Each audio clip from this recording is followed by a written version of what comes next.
kalau ada dokter yang menolak pasien, pokoknya semua salah dokter. Oke. Padahal apa mungkin dokter menolak pasien? Yang ada kan harusnya pemimpin tahu. Dia kan bisa lihat ke lapangan bahwa tempat yang tidak ada bukan salah kami. Nah di situ awalnya saya merasa tidak ada yang mewakili kami. Waktu itu kita kebanjiran pasien dan yang selalu salah adalah dokter gitu.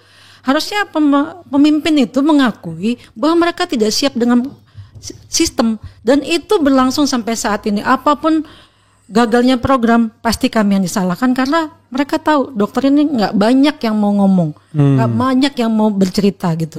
Eva ini saya tidak tahu kenapa kemudian dokter tapi juga dia berpolitik. Tapi jangan salah ya, yang namanya dokter atau profesi lainnya itu politik itu adalah hak warga negara.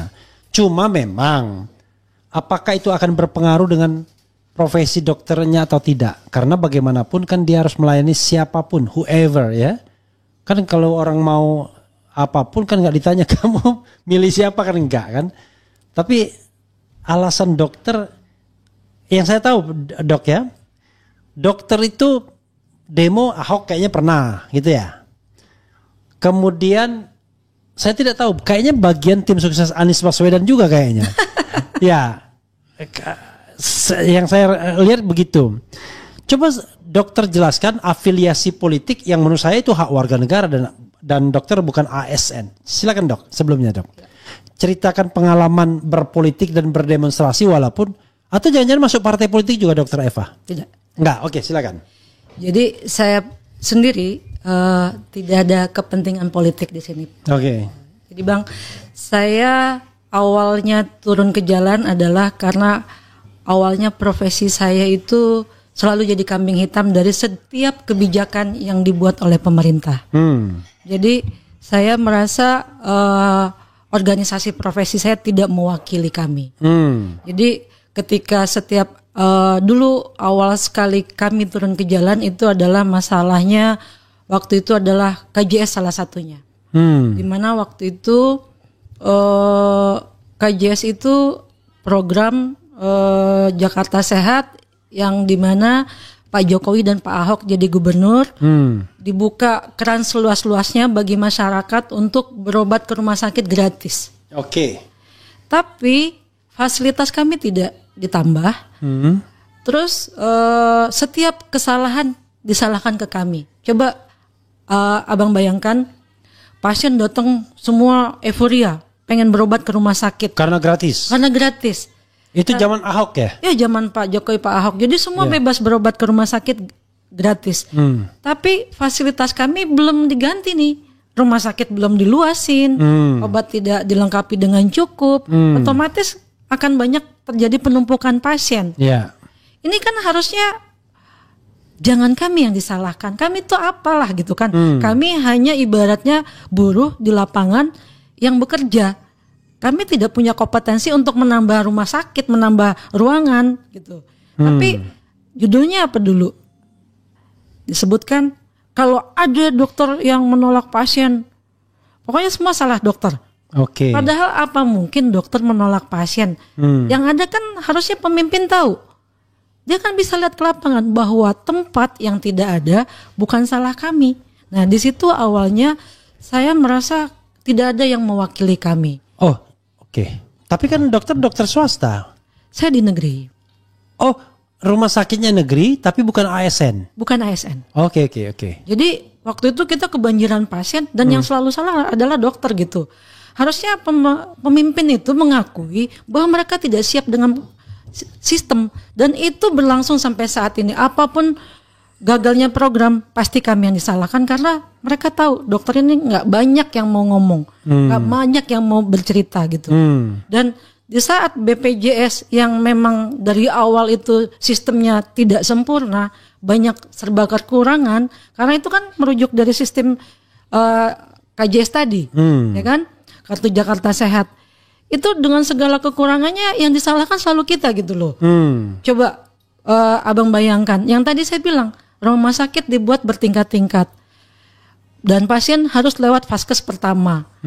Itu dibuat pasien harus Semua harusnya kan puskesmas itu vaskes tingkat 1 itu hanya bersifat preventif edukasi kepada masyarakat, melayani penyakit-penyakit yang sifatnya hanya ringan. Tapi kan kalau sekarang dipaksa untuk melayani semua penyakit. Kalau merujuk banyak syaratnya. Itu yang mempersulit siapa bang? Apa dokter puskesmasnya? Apa vaskes tingkat 1-nya? Kan bukan sistem yang dibuat. Kemudian dikirim lagi ke tipe misalnya C atau D. Padahal sudah jelas pasien ini kayak kanker yang harus langsung ke rumah sakit tipe A. Ini kan kalau dulu kan enggak bang. Kalau pasien sakit kanker ke puskesmas ya udah langsung ada di mana dokternya, yang langsung dikirim ke sana. Baik kartu awak, baik Gakin dulu ya, surat keterangan, baik masyarakat miskin, baik jam sostek, baik askes dulu bang, itu kayak gitu. Jadi pasien itu tidak berlama-lama gitu loh. Sekarang kan coba rujukan dari puskesmas dulu ke tipe C dulu, baru ke tipe B, baru bertingkat. ke A, bertingkat, dan pasien harus dibawa bang. Bayangkan. Dan ini kami sebagai dokter ngeliatnya juga gimana ya bang ya. Pasien itu kalau ketemu saya 1 minggu baru bisa ketemu lagi. Bahkan penyakit kronik 1 bulan baru ketemu dokter lagi.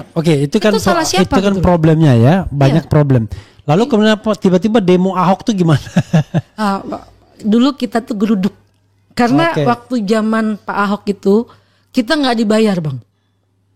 KJS itu 7 bulan berjalan, jor-joran seperti itu nggak dibayar. Hampir rumah sakit kita tuh bangkrut. Itu awalnya. Tapi saya bukan personal Pak Ahok waktu itu ya. Tapi Pak Jokowi bayar. Dan beliau ternyata nggak tahu. Begitu kita sudah geruduk. Nggak, maksudnya kan gubernurnya kan Jokowi. Iya. Wakilnya kita kan Ahok. ketemunya Pak Ahok dulu. Ketemunya Pak Ahok. Berkali-kali akhirnya kita berhasil ketemu Pak Jokowi dan Pak Jokowi baru tahu dan baru dibayar. Nah, itu banyak statement-statement di media itu Pak Ahok yang ngomong. Yang lebih banyak Pak Ahok yang bilang, dokter ini dokter gini. Selalu salah kami gitu. Dan pas BPJS ini kami yang paham sekali, kebetulan Prof. Hasbullah Tabrani itu kan induknya, istilahnya bidannya, yang paham. Guru-guru kami itu paham masalah BPJS yang belum layak dijalankan dan dipaksakan jalan tahun awal 2014, dan kami mengingatkan gitu loh bahwa ini bermasalah gitu. Dan terbukti sampai hari ini itu kan pembayaran tiap pasien itu pakai paket Inaci Bijis yang dibuat tahun 2013-an. Itu berdasarkan data-data mungkin 4 tahun sebelumnya. Itu harga yang dipakai untuk paket-paket penyakit orang bang.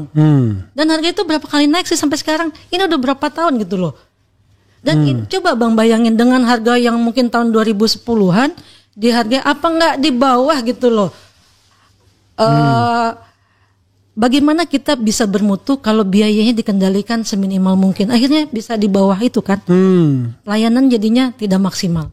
Sementara kita kalau minta duit ke pasien nggak bisa. Dan kenapa saya sampai turun-turun ke jalan, sampai mungkin turun ke jalan dalam konteks tadi ya, geruduk tadi ya. Kenapa saya sampai kesannya, saya mendukung presiden yang lain gitu. Bukan saya anti Pak Jokowi, tapi kami sudah bersuara ke beliau berkali kami. Organisasi profesi saya sudah datang, kami juga sudah datang ke kami itu apa, kebetulan saya kebetulan atau apa saya ini ketua Dokter Indonesia Bersatu. Saya ketua dokter yang kami dulu turun bersama-sama, boleh dibilang kita itu dokter yang pertama turun secara serentak di Indonesia, istilahnya apa ya, baru itulah ya kita bisa disebut ya dokter yang sampai turun ke jalan protes. Nah jadi karena kami merasa IDI dengan secara formal tidak bisa memperjuangkan, kami turun, dan saya juga akhirnya masuk bergabung dengan IDI sebagai pengurus. Kami coba sudah ke DPR, kemana audiensi, kemana-mana, ke kementerian dan segala macam, tapi jalannya buntu. Karena IDI pun buntu, kami buntu, akhirnya kami sebagai gerakan moral turun ke jalan supaya didengar gitu. Karena secara organisasi profesi kami sudah menyuarakan secara legal, secara formal itu tidak berhasil.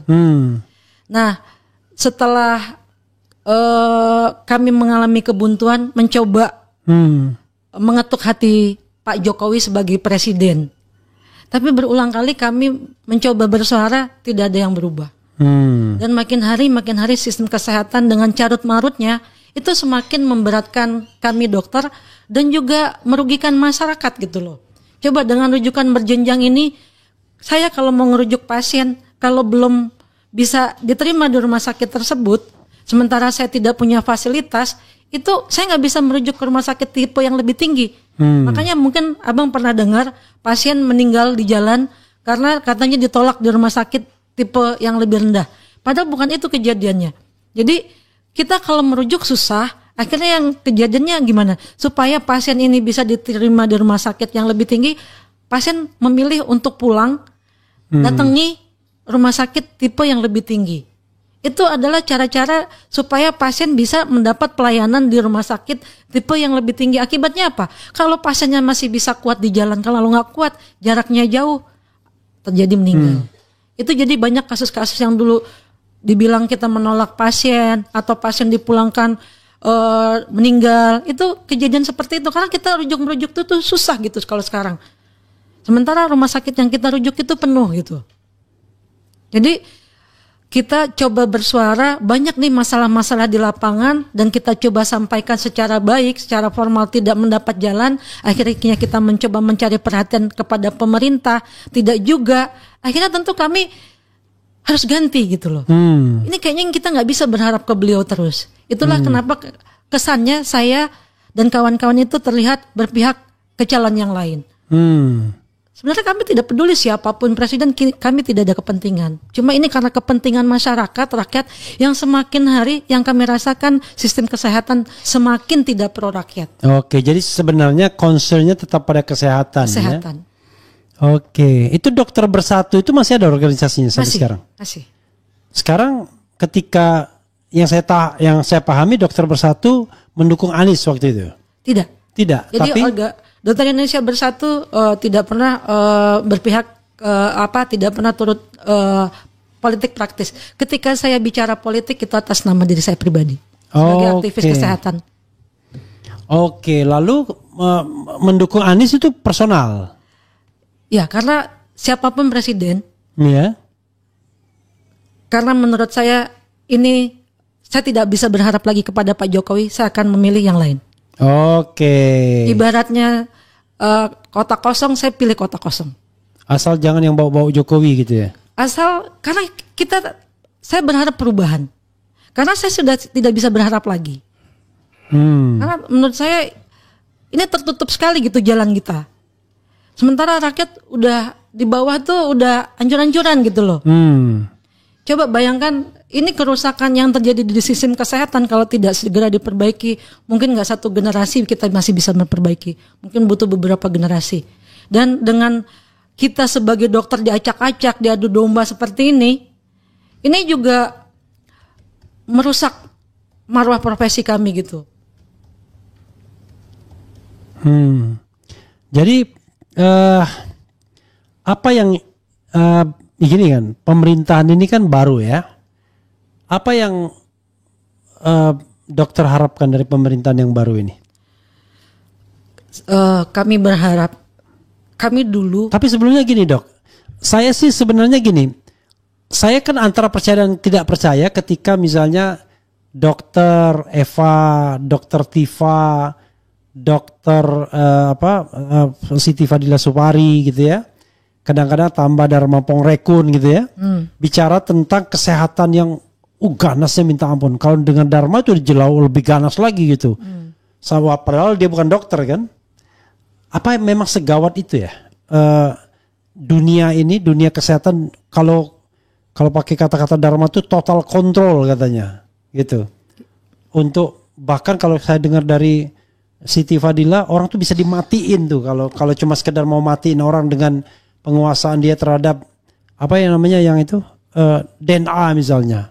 Emang segawat itu ya? Betul. Jadi dengan kemajuan teknologi harusnya kita itu semakin percaya bahwa ke depan ini orang tidak lagi perang dengan senjata. Itu fakta. Dengan hanya mengetahui DNA seseorang, DNA sebuah bangsa, itu sebuah bangsa bisa dua kuasai. Jadi kenapa itu kami sangat-sangat kemarin itu menolak undang-undang kesehatan itu, karena itu salah satu poin yang paling penting. Kita boleh berantem sesama kita boleh ribut, itu biasa. Apalagi masalah pilpres, tapi ketika sudah ini ancaman bagi masa depan bangsa, saya dan kawan-kawan siap waktu itu turun. Mungkin resiko kami mungkin mati atau apa itu udah kita, karena ini betul-betul penting menurut saya. Itu bukan hal yang mustahil karena ini sudah lama gitu loh. Ini Pak Gatot Nurmantio sendiri sudah mengingatkan dulu proxy war, dan kita ke depan bukan perang senjata, perang biologis, dan paling mudah masuk itu lewat kesehatan. Karena dengan alih-alih teknologi itu kan bisa mengelabui masyarakat, bisa mengelabui rakyat. Itu kan paling mudah, paling halus, cara paling halus menurut saya. Dengan iming-iming, oh ini buat kesehatan, kemajuan, padahal di balik kemajuan itu, di balik yang katanya menolong itu, di situ adalah bisnis. Oke. Dokter, dua terakhir ya. Apa harapan dokter terhadap pemerintahan baru Presiden Jokowi? Satu. Yang kedua ya nanti closing statement, silakan. Atau jangan-jangan dokter nggak bisa berharap lagi. Kita nggak tahu itu. Ya. Saya rasa saya sudah berhenti berharap dari beliau. Terutama ketika terakhir Undang-Undang Kesehatan, Permenkes tahun 2023 yang mengenai masuknya dokter asing tanpa kendali dengan segala kemudahan yang menurut saya ini sudah di luar nalar ya. Ini betul-betul tidak nasionalis. Saya melihat apalagi terakhir ini di